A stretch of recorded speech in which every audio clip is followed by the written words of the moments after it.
love you. Into the darkness you shine, out of the ashes we rise.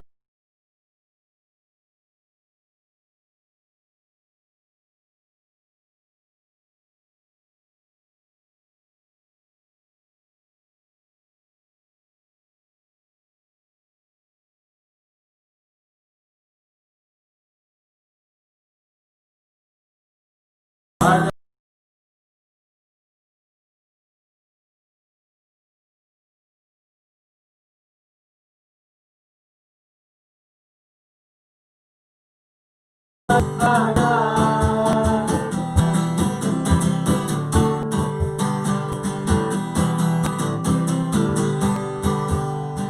Into the darkness you shine, out of the ashes we rise. No one like you. Our God is greater, our God is stronger. God, you are higher than any other. Our God is healer, awesome in power. Our God, our God.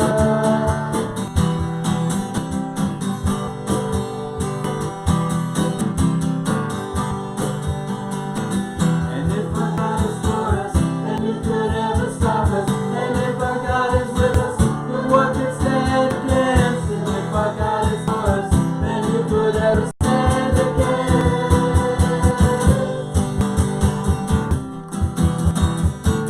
What could stand against?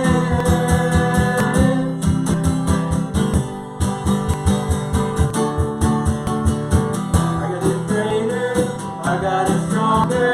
God, you are higher than any other. Our God is healer, awesome in power. Our God, our God. Our God is greater, our God is stronger. God, you are higher than any other. Our God is healer, awesome in power. Our God, our God.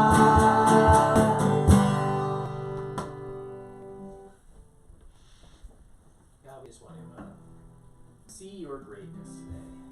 As we're entering this time where this series where we're talking about relationships and how to connect with you, God, I pray that our primary relationship, our primary connection is with you. And God, that through that we can learn how to reach out to others. God, that we can say you are our God. And that means something to us, not just some song we sing, something that is a statement of who we are and what we stand for, what we mean when we say these things, God. And so as we're entering this time of worship, I just pray that you will just speak to us, that we can hear from you, God, that we can leave here changed. So, God, we love you and thank you. We pray these things in your name.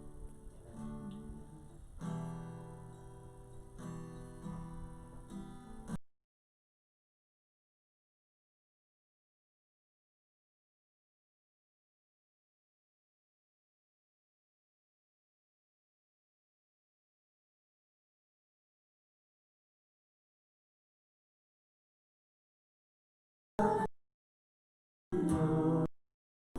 Though my heart and flesh may fail, there's an anchor for my soul. I can say it is well. Jesus is overcome, and the grave is overwhelmed. The victory is won.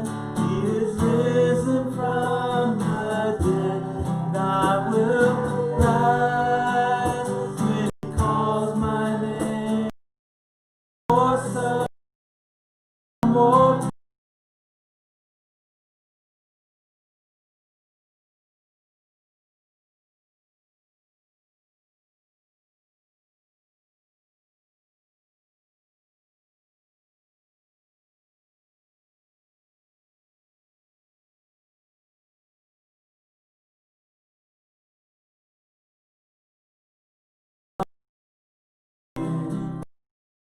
darkness fades to light, and the shadows disappear.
before my God for all my needs and right. I will rise.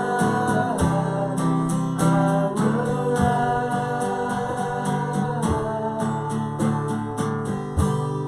Amen. There is an anchor, isn't there?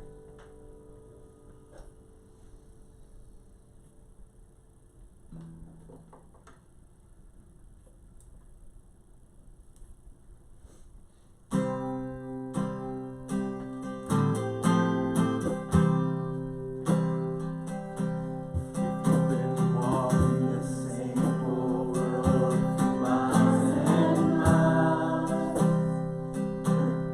You've been hearing the same old voice, tells the same old lies. You've been trying to fill the same holes inside. There's a better life.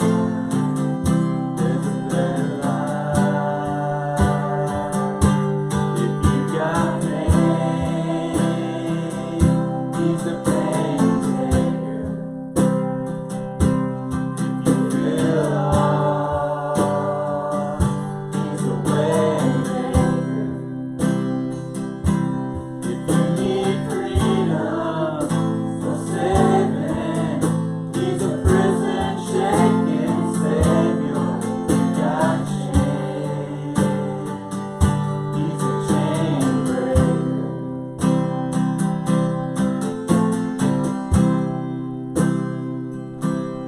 We've searched the light of day in the dead of night. We've all found ourselves worn out from the same old lies.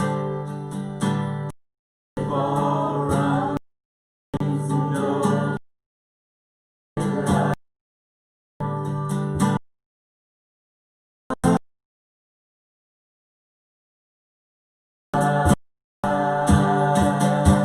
If you got pain, he's a pain taker. If you feel lost,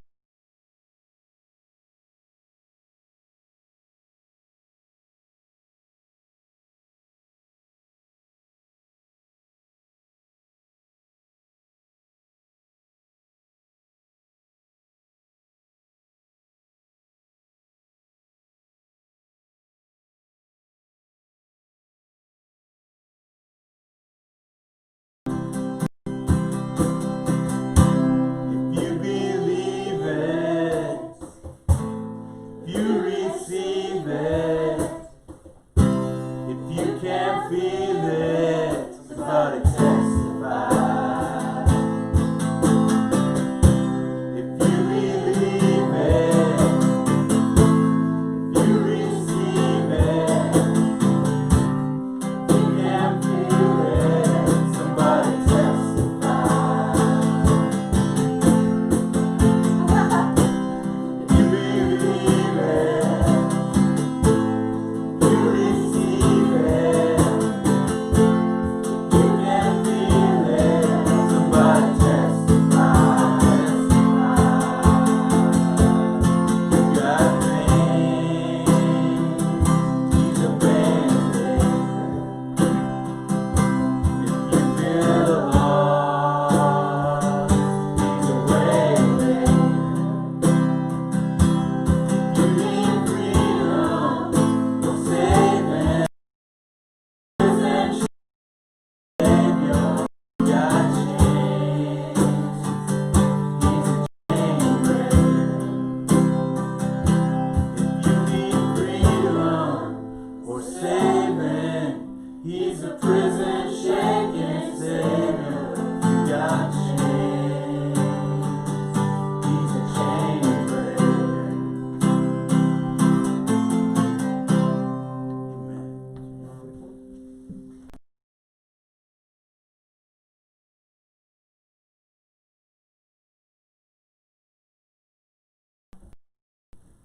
For being that chain breaker. Be with us as we move forward. the teaching and help us to take away what you want us to learn today. Jesus' name we pray. Amen. Amen. Are we notching wins? Yeah, let's do it.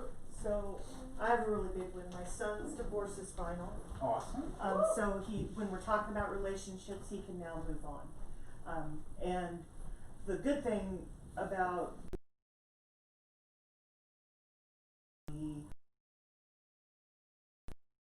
did everything, no alimony, no child support on either side, which is what they wanted.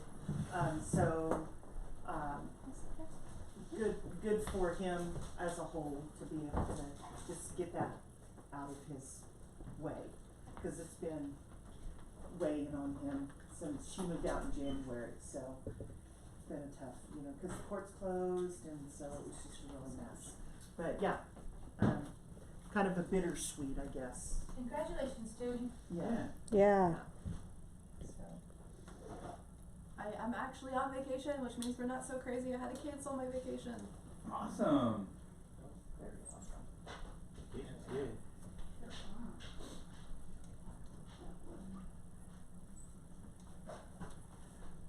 Okay, I think we're good. Well, Give we it back had a little fat tablet. a little bit of a, call it a health issue.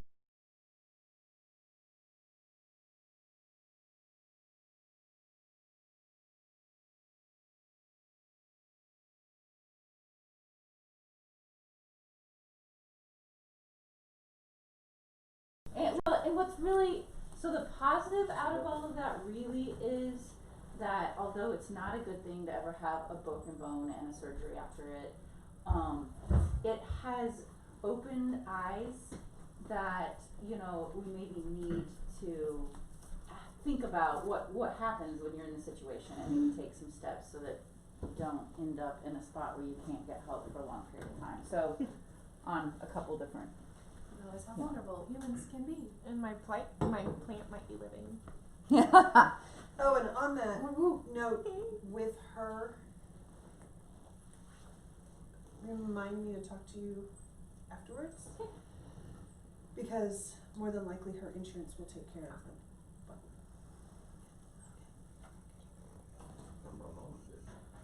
Oh, I know your mom's did, because I got her on that one.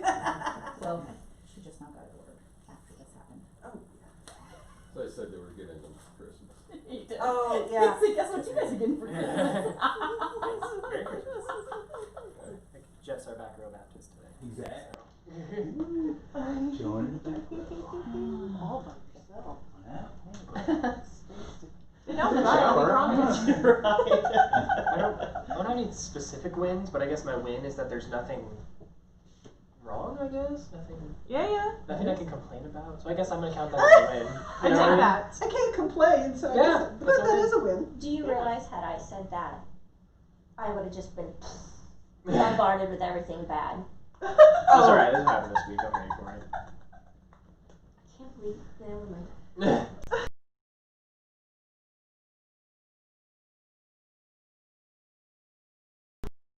And it is time because we are getting ready to have a Holy Spirit weekend coming up. So It's gonna be a If rough week. anything happens, then we will have we have a weekend to take care of it. well, and it's possible it may be a rough week. But we're gonna just plow through, because we got a good weekend ahead. Mm-hmm. Let's keep looking for a Friday. Friday's coming. Yes, Friday's coming. And I got through another exposure to COVID scathed by no COVID for me. Awesome. So, and all the restrictions and everything, got through all that, and actually I'm gonna work from home through January, early January. So that's kind of a bittersweet also. If I don't get cabin fever. You have to go for walks. Well, I'm going on a retreat, that'll help break it up. And then you've got Thanksgiving, and then of course, I'm going to my son's for a couple weeks in December, so that'll be nice.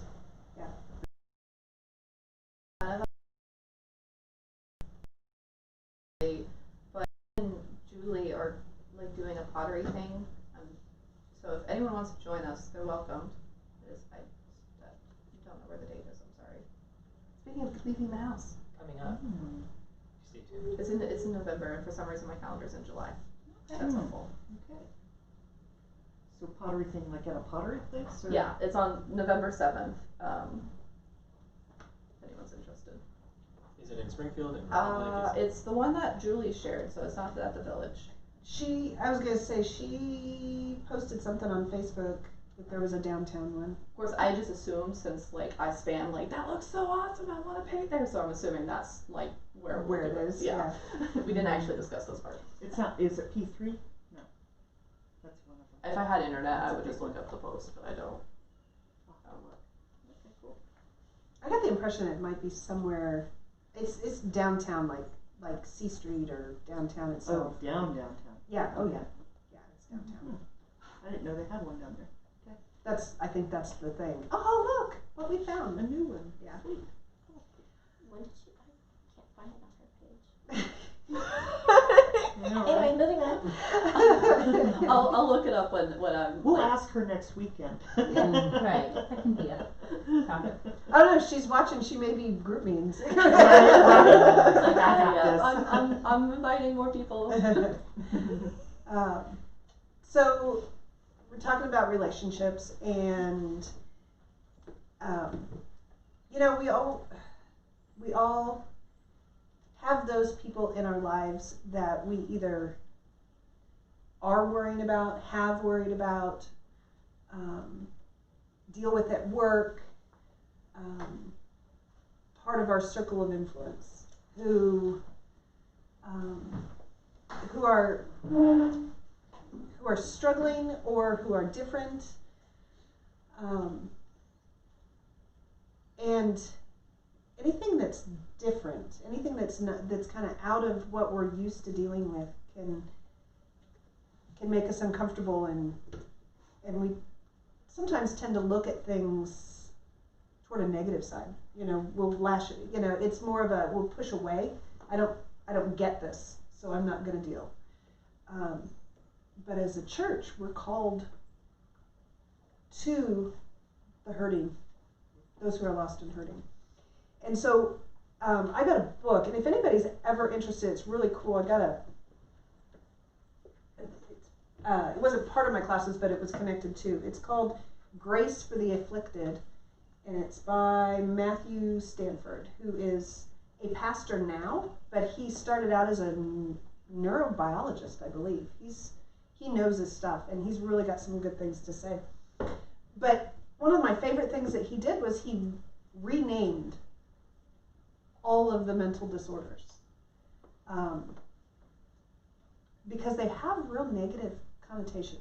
You know, and sometimes scary. I mean, schizophrenia, man, it's scary. It just sounds scary. And we have movies and all of these things in our head that just make it scary. Or it's misunderstood. Like, people think Yeah. that, you know, schizophrenia is just talking to people who aren't there, or some people even say having two personalities, which is not at all schizophrenia. They just don't understand it at all. So. And so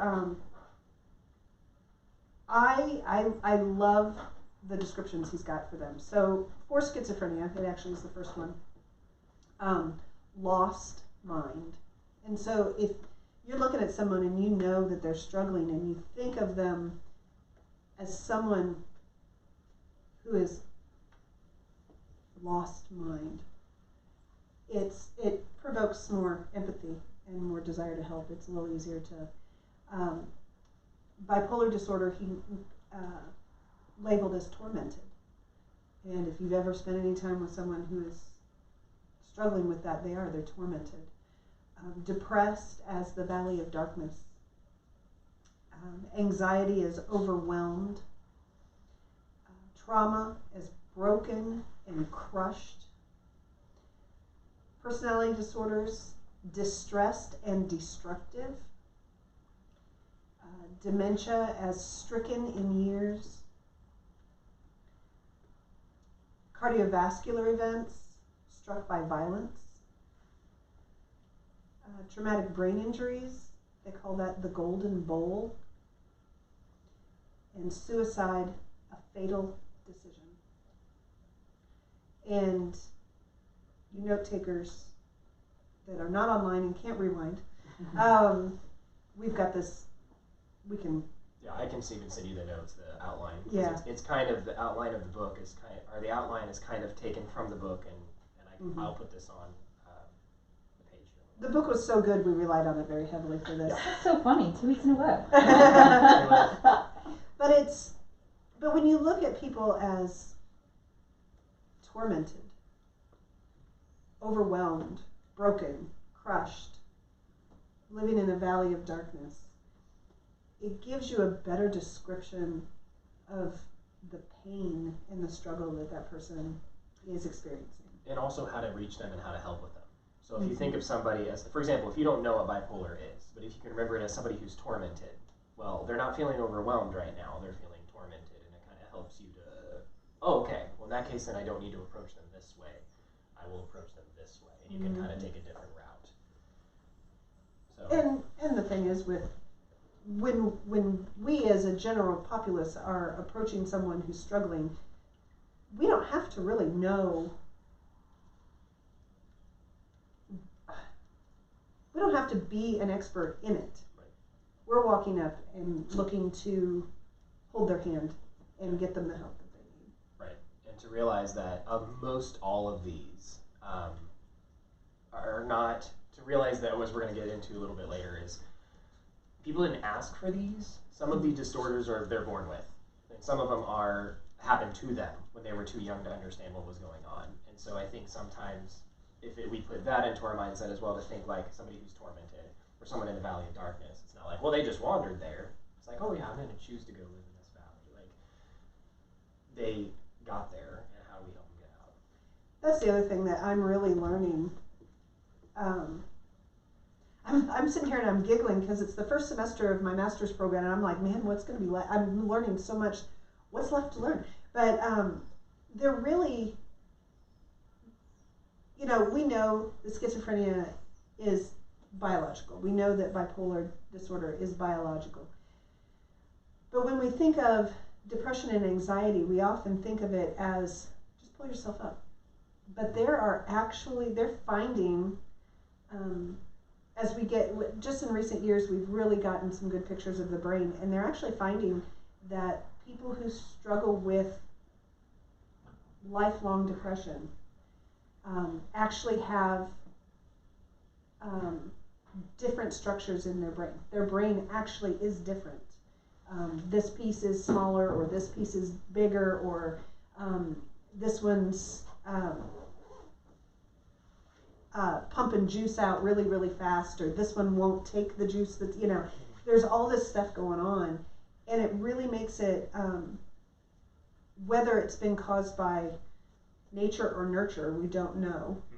Whether that's something that, that didn't develop correctly because of home life, or whether you were actually born with that and it was a womb thing, we don't really know yet. But